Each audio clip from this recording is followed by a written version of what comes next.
E aí, galera, beleza? Eu sou a professora Paula e essa é a hora do...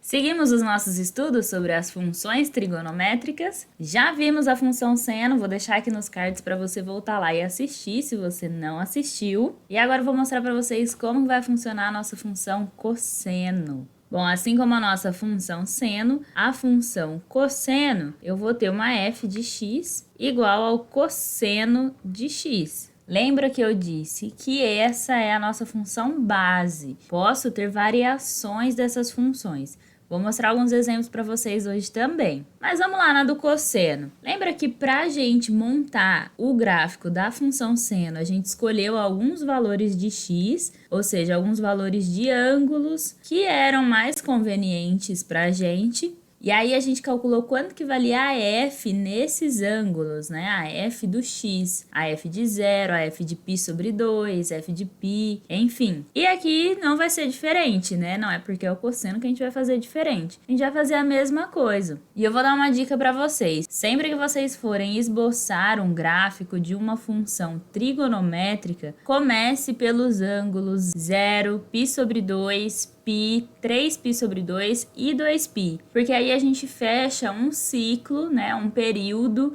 da nossa função trigonométrica e são valores mais fáceis de calcular. A gente vai dar uma volta completa na circunferência, são valores que são mais fáceis de colocar no gráfico. É óbvio que se você vai fazer esse esboço na sua casa, com régua e enfim, você não vai conseguir colocar exatamente o ponto que vale π. Mas, como a gente está trabalhando com escala, o que você pode fazer? Pega um comprimento e chama esse comprimento de 2π. Então, lá no eixo x, você vai pegar do 0 até um certo ponto e vai chamar esse comprimento de 2π. A metade desse 2π vai ser o 180 graus, é o π. A metade do 180 vai ser o 90. Então, se você pegar esse pedaço, que era de 2π, e dividir ele em 4 partes iguais, você vai ter o ângulo de 0, né, que é o primeiro, o ângulo de π sobre 2, depois o de π, 3π sobre 2 e 2π. Então, esse comprimento você vai conseguir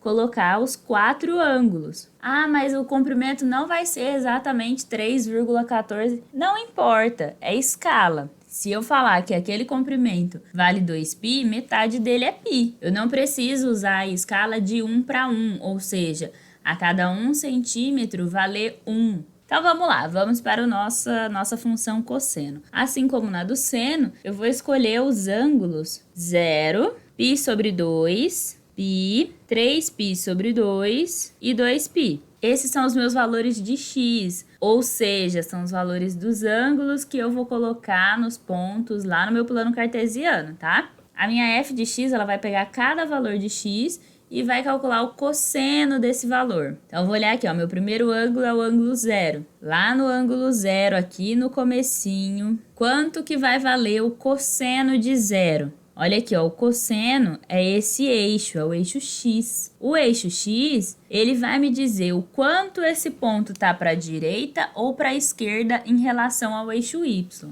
Ó, o eixo y tá aqui, é o eixo do seno. E aí, ele vai me dizer, ó, esse ponto aqui, ele tá no máximo possível da minha circunferência. A minha circunferência tem raio igual a 1. Então, esse ponto aqui, o cosseno dele é 1. Se você quiser fazer uma relação também, quando o cosseno é 1, o seno é 0.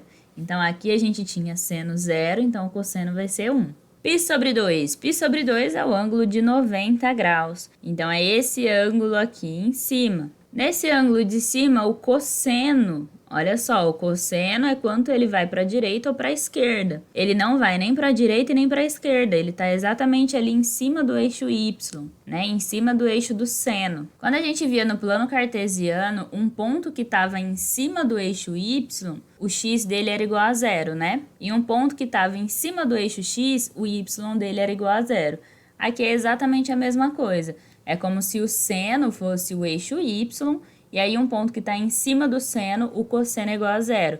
Um ponto que está em cima do eixo dos cossenos, o seno é igual a 0. Então, o cosseno de π sobre 2 vai ser 0. Π, vamos lá, cosseno de π. pego aqui, ó, no ponto que vale 180 graus, que é o π. E aí, nesse ponto, quanto que vai valer o cosseno? Ele está em cima do eixo dos cossenos, então ele não vale 0. E ele está no mínimo possível aqui, ó. Não tenho mais nada para a esquerda dele. Então, qual que é o mínimo possível da minha circunferência? Dos senos e dos cossenos. Ela vai de -1 até 1. No mínimo -1, no máximo 1. Então, o cosseno de π é -1, que é o mínimo possível. 3π sobre 2 está lá embaixo e está em cima do eixo dos senos. Se ele está em cima do eixo dos senos, o cosseno é igual a 0. E o 2π volta aqui no ponto 0. Então, o cosseno é a mesma coisa no 0 e no 2π. Vamos lá para o GeoGebra colocar cada um desses pontos, ó. Quando x vale 0, y vale 1. Quando x vale π sobre 2, o y vale 0. Quando x vale π, o y vale -1. Quando x vale 3π sobre 2, o y vale 0. E quando x vale 2π, o y vale 1. Vou colocar todos esses pontos lá no GeoGebra para a gente ver como é que fica.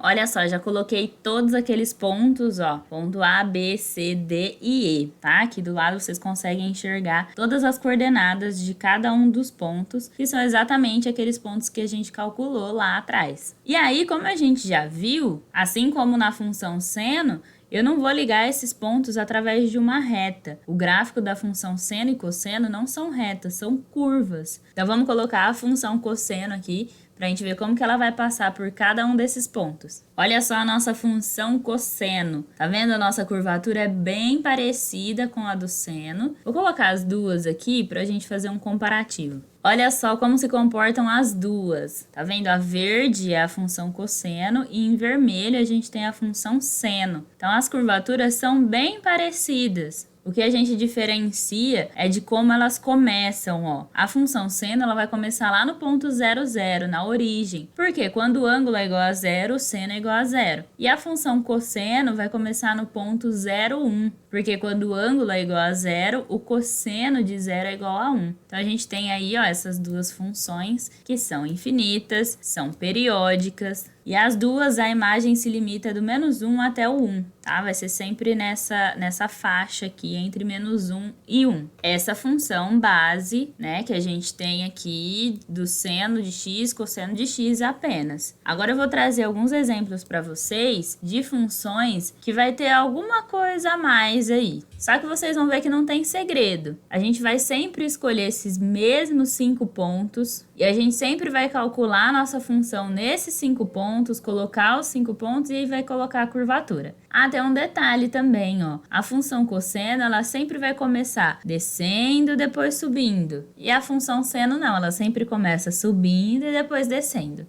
Vamos lá, então. Vamos calcular a nossa função f de x igual a 3 vezes cosseno de x. Como que vai ficar esse gráfico? Como eu disse, a gente sempre vai escolher aqueles 5 pontos, vão ser os nossos pontos de partida, da onde a gente vai começar a esboçar o nosso gráfico da função trigonométrica. Só que dessa vez eu coloquei aqui uma coluna a mais, porque a gente vai colocar os ângulos, vou calcular o cosseno desses ângulos e depois eu vou calcular a minha f de x, tá? Se você quiser fazer direto também não tem problema nenhum. Mas eu vou fazer assim a primeira pra gente entender como é que isso vai acontecer. Se o meu ângulo for igual a 0, quanto que vai ser o cosseno de 0? Cosseno de x, quanto que vale quando x é igual a 0? Cosseno vale 1, certo? Vamos preencher essa coluna inteira. Quando o meu ângulo é π sobre 2, o cosseno vale 0. Quando o meu ângulo é π, o cosseno é -1. Quando o meu ângulo é 3π sobre 2, o cosseno é 0 e 2π é 1. Igualzinho a gente fez no exercício anterior. E agora, a nossa função está fazendo 3 vezes o cosseno. Então, eu vou pegar esse valor do cosseno e vou multiplicar por 3. 1 vezes 3, 3. 0 vezes 3, 0. Menos 1 vezes 3, menos 3. 0 vezes 3, 0. E 1 vezes 3, 3. Então, esses vão ser os pontos que eu vou colocar lá na minha função. Vamos lá? Olha só o que aconteceu. Os nossos pontos, que antes estavam aqui, ó, no mínimo no -1 e no máximo no 1, agora eles estão no mínimo no -3 e no máximo 3. Vamos colocar a nossa função para a gente ver como que ela vai passar aqui, ó. Ela vai fazer uma curva aqui, vai descer ser fazendo um bico, só que agora ela vai estar mais esticada, tá vendo? Olha aí a nossa função. Essa é a função. Eu coloquei aqui, ó, h de x, 3 vezes cosseno de x. Olha a função cosseno de x como que era. Tá vendo que parece que ela dá uma esticada? É exatamente isso que acontece. E elas têm alguns pontos em comum, ó. Quando o meu cosseno é igual a zero, elas têm o mesmo valor, porque 3 vezes zero sempre vai dar zero. Vamos ver agora se eu pegar uma dessas funções e somar mais alguém. Vamos pegar de um seno? A gente usou bastante o cosseno, agora eu vou dar um exemplo com o seno. E agora a nossa função vai fazer o seguinte, ela vai pegar o seno de x, multiplicar por 3 e somar 2. Exatamente, vamos ver como que vai ficar isso. Mesmo procedimento, vou pegar os 5 ângulos, colocar na minha tabelinha, calcular o seno de x e depois eu vou calcular a minha função. Então, se o meu ângulo x é igual a zero, quanto que vai valer o seno de x? Lembra quanto que é o seno de zero? Seno de zero é igual a zero. E em π sobre 2, quanto que vai valer o seno de π sobre 2? Vale 1. Seno de π, quando meu ângulo for igual a π, quanto que vale o seno? Vale 0 também. Na dúvida, olha o nosso vídeo anterior que a gente fez certinho cada um desses, tá? 3π sobre 2, o seno vale menos 1. E 2π também vale 0. Então, ó, o que eu vou fazer? O que a minha função tá fazendo? Ela vai pegar esses valores de seno, vai multiplicar por 3 e depois somar 2. Então, 0 vezes 3 dá 0, mais 2 dá 2. 1 vezes 3 dá 3. 3 mais 2, 5. 0 vezes 3 dá 0, mais 2, 2 também. E menos 1 vezes 3 dá menos 3. Menos 3 mais 2 dá menos 1. E por último, o 2π também vai dar 2, né? Então, os pontos que eu tenho aqui, ó, são os pontos 0 e 2. Esse é o meu x e esse é o meu y. Então, vou pegar os valores dessa coluna com o da última coluna. Então, eu tenho o ponto 0 e 2, π sobre 2 e 5, π e 2, 3π sobre 2 e menos 1 e 2π e 2. Vamos colocar todos esses pontos lá no nosso gráfico. Olha só como ficou a disposição dos nossos pontos. A curva do seno vai ser bem parecida com a do seno normal. Só que ela vai passar por todos esses pontos. Então, ó, ela tá mais esticada, tá vendo? E além disso, ela não tá começando no 0, 0. Ela tá começando lá no 2. Por quê? Porque a gente somou 2 à nossa função. Então, ela é como se a nossa curva que estava aqui em cima do eixo x, ela subisse 2 unidades para cima. Vamos ver como é que fica. Olha só a nossa função 2 mais 3 seno de x. Eu estiquei ela porque eu multipliquei por 3 e eu subi 2 unidades. Olha a comparação com a nossa função original seno de x, com a nossa função base. Tá vendo que é como se eu pegasse esse daqui, ó, aqui na onde passa essa linha. Vou até colocar aqui uma reta. Tá vendo que essa reta que eu coloquei aqui, ó, era lá na nossa função seno de x, exatamente o eixo x, onde a gente passava ali o meio da nossa curva. E aqui ela tá passando por essa reta que passa exatamente no ponto que o y é igual a 2. Porque é como se eu pegasse essa reta do eixo x e subisse 2 unidades. Não é nenhum bicho de 7 cabeças. Para a gente ver como que se comporta uma função trigonométrica, a gente sempre vai usar esses 5 pontos, calcula ela nos 5 pontos e aí você vai saber mais ou menos como ela se comporta. Presta atenção que, ó, a imagem dessa função que a gente fez agora, a última, a imagem dela vai de menos 1 até 5. Essa é a imagem da minha função, tá? A imagem é sempre os valores do eixo y. Então, o y, ó, ele não passa de 5 e nem vai para baixo de menos 1. Ele é no mínimo menos 1 e no máximo 5. Como que eu vou saber esses dois valores? Calculando exatamente os dois valores de máximo e mínimo aqui, ó. Lembra que o seno no máximo ele era igual a 1? Quando o seno for igual a 1, essa função vai valer 5. Então, esse é o máximo. E o mínimo do seno é menos 1. Então, quando o seno for igual a menos 1, essa função vai valer menos 1. Então, essa é a imagem dessa função. Essas são as nossas funções trigonométricas, lindas, maravilhosas, envolvendo tantas coisas que a gente estuda em matemática. Vou ficando por aqui. Não se esqueçam de se inscrever no nosso canal, compartilhar, comentar, curtir. E é isso, um beijo e até mais!